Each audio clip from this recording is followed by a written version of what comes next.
I just came out of the shower and I did put on lipstick, some concealer to cover up the under eye circles. I put eyebrow pencil up here. It's just concealer up around in here and lipstick, and that's it. I don't like to wear foundation.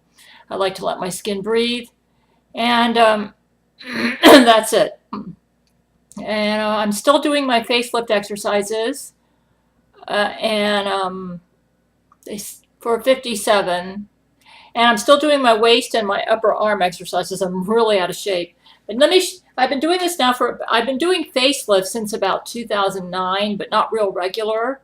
So I really started being regular about a month ago. And that's because I incorporated in my waist routine. Because the waist routine usually helps me with leg and foot cramps when I'm sleeping that usually wake me up. But the past couple nights I've had some mild foot cramps that have awakened me in the middle, like around 7 in the morning. And I am finding that even though exercise is the most beneficial for that, I still need to pay attention to my diet. If I pig out on dairy, I get, this is all wet hair here. I went out for my walk at the park and I got so sweaty I couldn't stand it, so I took a shower. And so you can see the waist exercises starting to show on the waist area. See how the muscles are firming right in here? So I am getting some firming. This here is mostly fat. And I'm afraid even if I exercise, I'm never going to get be totally flat, because that's not the way my body's built, and also because I tend to gain weight.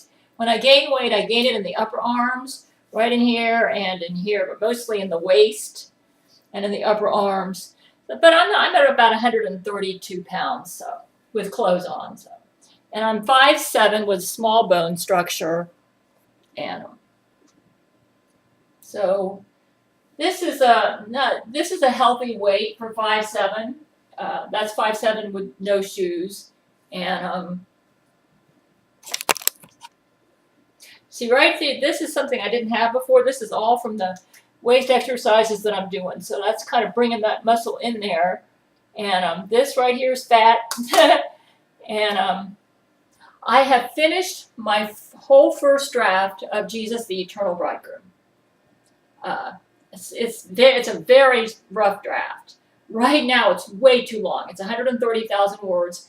And I'm going to try to pare that down. So when I go into rewrites, which I'm doing right now, and there's one scene, which is the scene where my men gave me the dildo for a Christmas present, where I'm trying to find the right angle on that, because Zach Knight has taken that to misrepresent me and my men. And what actually happened at that scene was that I kind of had a very matter-of-fact attitude about the dildo. I wasn't sure what to make of that as a Christmas present, and my men requested that I use it on a video and give it to them, and that's how Zach Knight ended up with the video he got, except I never sent that to my men, but my book will be going into that, because I thought it was silly and tacky, and I never sent it, but basically, you know why I think Zach Knight is so attached to that dildo? Because when he raped me, and he brain to brain raped me February 2012, faking as Jesus, I was using that dildo that my men gave me as a Christmas present. Anyways, my book is going to be going into that. Why I hardly ever use the dildo now, because it just brings back nightmares of that time, because Zach basically has ruined that dildo for me. But I think that's why he's so attached to it, because it reminds him of when he successfully brain-to-brain raped me. See, the reason he was able to do that is because I didn't realize it was possible to brain-to-brain rape somebody and make them pregnant. But Zach Knight got that technology through Satan, and Jesus aborted all the babies. So I think he had like millions of babies. You say, oh, that's impossible. Well, they've got some pretty wild technology nowadays. Anyways, I will be going into that. You say, oh, that should be in your first book. Actually, the first book, it ends when Jesus Christ shows up, and it ends there. I don't go into the rape scene. That'll be for the book after this one. You may say, oh, you're going to have us in suspense. Well, there's just not enough space. I'm already at 130,000 words. So the whole purpose for this book is to introduce Jesus to the world and to let the world know how he introduced himself to us, where he started meeting with my Brent one-on-one, you know. So that's kind of fascinating in and of itself. So this first book is basically the story of me and my men right before Jesus showed up, and what our mindset was then, and what it was about us that made Jesus decide to personally show up, and why it is that Satan took an interest to. We actually had Satan come into the church service. So the whole first book, I've got it. I have to. There's a lot of stuff in there about Matthew McConaughey and Camilla Alves too, because that trial was going on, and Jesus did some. He actually killed Jesuits during the trial, between Matthew McConaughey and Camilla Alves. Anyways, my book's going to be going into that. Too much to cover on video. And if you're following my exercise routine, it's, as you can see right now, I'm getting some, you can see a kind of a, I'm building some muscle in the waist area. And it's strengthening my back. And it's also helping the upper arm jiggle. And my facelift exercises are helping. So this is basically, I'm not going to be totally flat here unless I go down to maybe 127 pounds. I'm 131, so I probably have to lose another couple pounds. So I'll keep on exercising, and it might help a little bit. But so the first draft is finished. Jesus, the Eternal Bridegroom, and I have to do a little bit of transcribing because. I'm going to transcribe what I put on tape, but you know, people can actually go to my website and hear a lot of these tapes that I used in the book, but the difference will be that my book goes a little deeper. It kind of lets you know what we were thinking and feeling when we said those things, and the context that we were in, the context of our life. See, when you listen to me on video, I don't have time to go really deep into my thoughts sometimes, so I do that with my writing. And it's like Jesus said, he said, I don't want you to just copy and paste transcripts between you and your men. He said, I want you to be like a painter and to bring in the spiritual beauty or lessons you learned during that time. And that's what I'm doing with the book.